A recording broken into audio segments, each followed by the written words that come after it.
If you have one of those idiotic liberal friends who try to tell you that the country's safer under Biden, you're going to want to bookmark this video, because I'm going to go ahead and shit all over that. We've seen a ton of liberal creators try to claim that violent crime has gone down since Biden took office. We even had Rolling Stone write an article about it. They claim that murder has gone down 13%.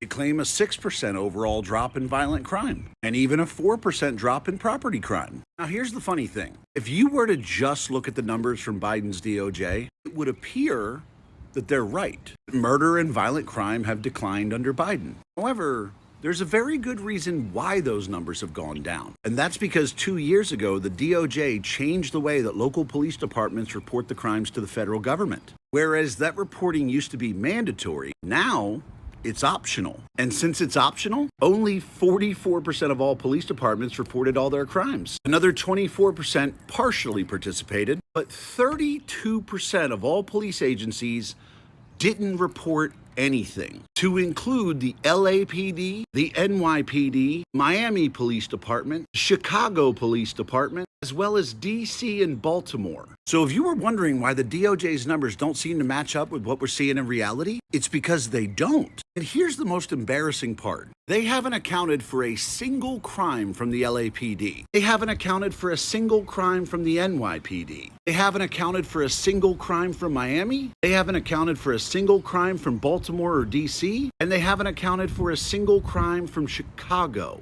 And they still only managed a 13% decline in murder and a 6% decline in violent crime. Imagine how much murder and violent crime has to be happening everywhere else. When you remove LA, New York, Baltimore, DC, Chicago, and Miami, the numbers only decline a tiny bit. So no, crime isn't down under Biden. And no, violent crime isn't down under Biden. The only thing that's declined is the amount of cities that they're counting. Because the Biden administration has managed to make 32% of some of the most violent cities in this country not count.